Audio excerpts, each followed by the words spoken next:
रुद्राक्ष की बहन राशि अपनी माँ रूपाली से कहती है, जरूर होगी मॉम ऐसी लड़की कहीं ना कहीं जो हमारे रुद्राक्ष को फिर से हंसना मुस्कुराना सिखा देगी। और देखना मॉम, जल्दी ही वह लड़की हमारे रुद्र की जिंदगी में आएगी।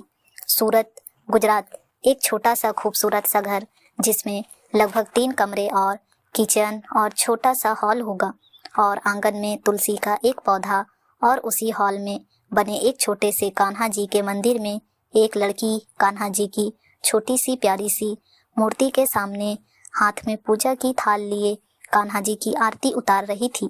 वह लड़की कान्हा जी की आरती करने के बाद आरती की थाली लेकर अपने पापा के पास जाती है, जो हॉल में ही सोफा पर बैठे न्यूज़पेपर पढ़ने में बिजी थे।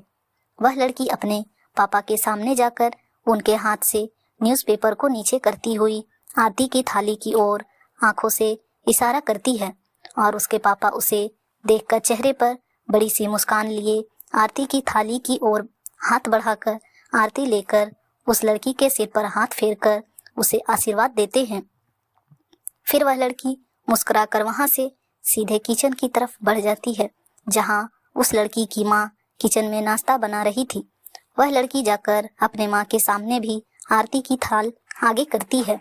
उस लड़की की माँ भी चेहरे पर बड़ी सी स्माइल लिए अपने हाथ बढ़ाकर आरती लेती है। फिर वह लड़की किचन से निकलकर वापस बाहर हॉल में आती है और आरती की थाल मंदिर में रखकर अपनी माँ के पास किचन में जाती है और 3 कप चाय बाहर ट्रे में लेकर आती है और आकर अपने पापा के सामने पड़े हुए टी टेबल पर रखती है और 1 कप चाय अपने पापा को देते हुए कहती है, पापा आपकी चाय।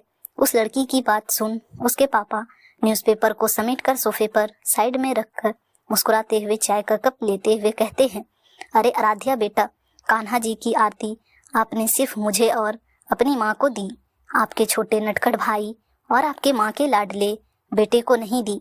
वह लड़की आराध्या अपने पापा से कहती है, कैसे देते पापा, माँ का लाडला बेटा तो अब तक घोड़े बेचकर सो रहा है अपने कमरे में, और अगर उठाने जाऊंगी तब भी उठने वाला तो नहीं, उल्टा नींद में ही कहेगा, अरे आराध्या दी इतनी जल्दी कौन उठता है, भला सोने दो ना मुझे, और तभी उठेगा जब उसके कॉलेज जाने में सिर्फ 1 घंटा बचेगा। फिर भाई साहब जल्दी जल्दी नाश्ता किए बिना ही भागेंगे कॉलेज। आराध्या और उसके पापा की बात सुनकर किचन से अपने हाथ में नाश्ते की प्लेट लेकर आती हुई आराध्या की माँ झूठी नाराजगी जाहिर करते हुए कहती है, दोनों बाप बेटी क्यों मेरे बेटे के पीछे पड़ गए हो सुबह सुबह। आराध्या भी अपनी माँ की टांग खींचते हुए कहती, पापा जाने दीजिए आप, माँ के सामने उनके बेटे की बुराई मत कीजिए वरना माँ गुस्सा हो जाएगी, आखिर उनसे अपने लाडले बेटे की बुराई सुनी नहीं जाएगी। आराध्या के पापा भी मजाक करते हुए कहते हैं, सच कह रही हो तुम आराध्या बेटा, तुम्हारी माँ से अपने लाडले बेटे आरव की बुराई सुनी नहीं जाएगी, आखिर इन्हीं के लाड़ प्यार ने तो उसे सिर पर चढ़ा रखा है।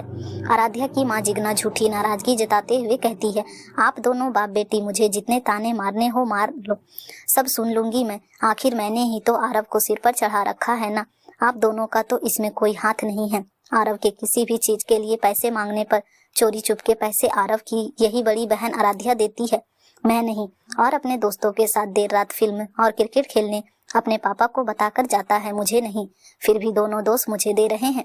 आराध्या की माँ झूठी नाराजगी जाहिर करते हुए मुंह फुलाकर सोफे पर एक साइड बैठ जाती है। आराध्या के पापा परेश भाई कहते हैं, लो आराध्या बेटा, हो गई तुम्हारी माँ नाराज, अब मनाओ अपनी माँ को। आराध्या कहती है, पापा माँ नाराज सिर्फ इसलिए होती है कि आप इन्हें प्यार से मनाएं।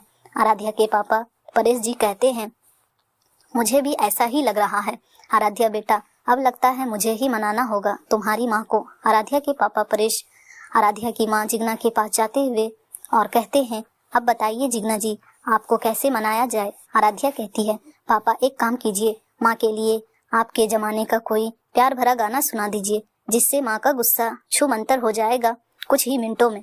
आराध्या की इस बात पर मुस्कुराते हुए आराध्या की माँ जिगना आराध्या के कान खींचते हुए कहती है, बदमाश शर्म नहीं आती अपने पापा से ऐसी बात कहते हुए। आराध्या कहती है, माँ इसमें शर्म कैसी, मैं तो अपने हीरो से कह रही थी कि वह अपनी हीरोइन को एक प्यार भरा गाना सुनाकर मना ले। आराध्या की इस बात पर आराध्या की माँ शर्माते हुए मुस्कुरा जाती है।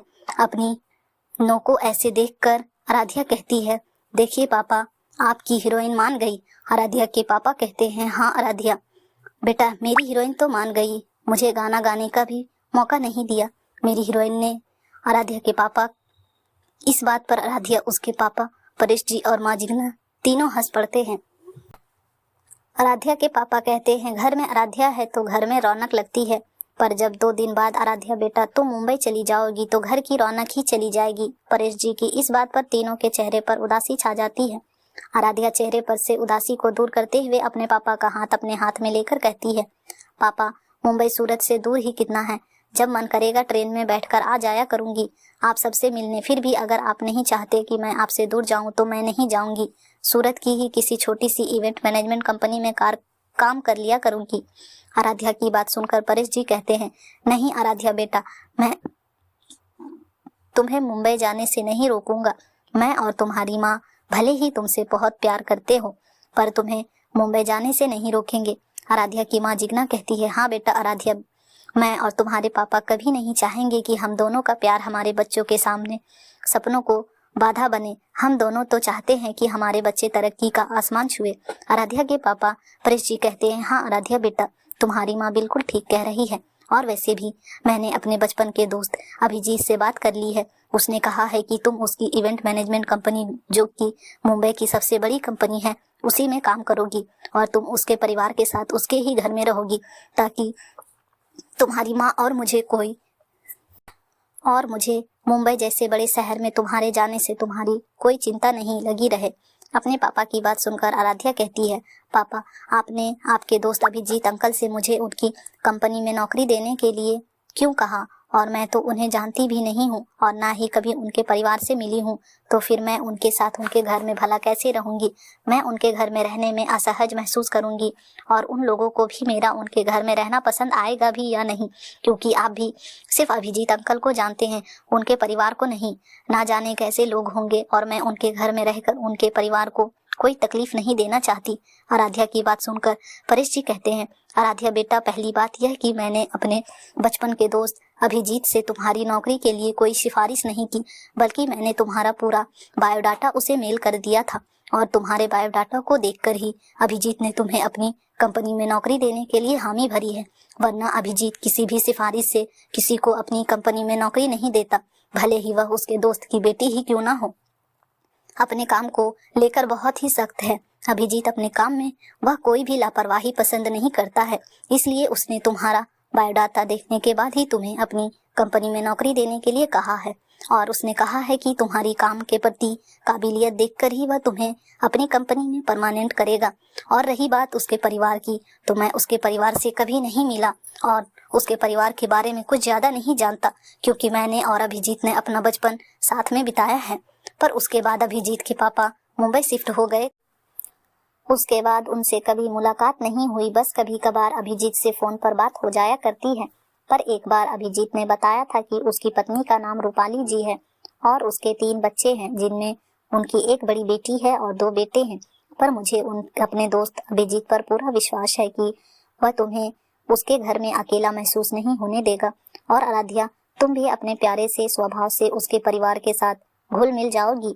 और आराध्या बेटा, मैं नहीं चाहता हूँ कि मुंबई जैसे बड़े और अनजान शहर में तुम अकेली रहो। हाँ, एक बार तुम मुंबई शहर को अच्छे से जान पहचान लो और थोड़ा अनुभव हो जाए, उसके बाद तुम चाहो तो तुम अकेले अलग फ्लैट में रह सकती हो। आराध्या की माँ जिग्ना कहती है, हाँ आराध्या बेटा, तुम्हारे पापा बिल्कुल ठीक कह रहे हैं। तुम सबके साथ रहोगी तो हम दोनों भी यहाँ सूरत में तुम्हारी चिंता किए बिना शांति से रह पाएंगे, वरना तुम्हारी ही फिक्र लगी रहेगी। अपने पापा और माँ की बात सुनकर आराध्या मुस्कुराते हुए कहती है, ठीक है, अगर आप दोनों चाहते हो कि मैं अभिजीत अंकल के घर पर रहूं, तो फिर मैं वहीं रहूंगी। आप दोनों खुश तो मैं भी खुश। यह कहकर आराध्या अपने माँ और पापा के गले लग जाती है।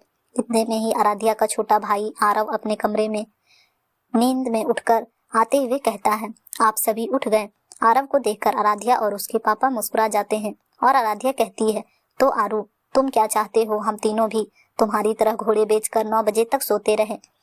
आराध्या की बात सुनकर आराध्या के पापा हंस पड़ते हैं। आरव कहता है, क्या दीदी आप भी सुबह सुबह मेरा मजाक बना रही है?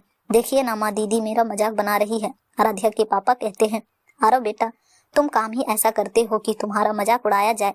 देखो घड़ी में 9 बज चुके हैं, तुम्हें 1 घंटे बाद कॉलेज के लिए निकलना है और तुम अब उठ रहे हो। आरव कहता है, पापा मैं कोशिश तो बहुत करता हूँ पर जल्दी उठा ही नहीं जाता। आरव की इस बात पर आरव के पापा और आराध्या हंस पड़ते हैं।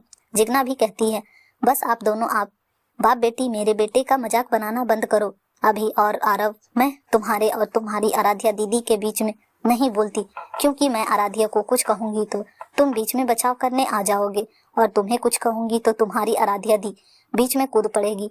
तुम दोनों अपना अपना खुद देख लिया करो और अभी जल्दी से ब्रश करके फ्रेश होकर आओ और हमारे साथ बैठकर नाश्ता कर लो। आरव कहता है, ठीक है मैं अभी तैयार होकर आता हूँ, थोड़ी देर में आप सभी वेट कीजिए। मेरा यह कहकर आरव जाता है और थोड़ी देर में तैयार होकर आता है। फिर आराध्या का पूरा परिवार साथ में बैठकर नाश्ता करता है। आप सभी आराध्या के परिवार से मिल लिए, अब आप आराध्या के बारे में जान लीजिए। आराध्या जो अपने पापा की लाडली और आज्ञाकारी बेटी है और जिसने इवेंट मैनेजमेंट का कोर्स कुछ महीनों पहले ही कंप्लीट किया है और उस दौरान घर के खर्चे में मदद करने के लिए और अपनी फीस के लिए घर पर छोटे बच्चों का ट्यूशन लेती थी।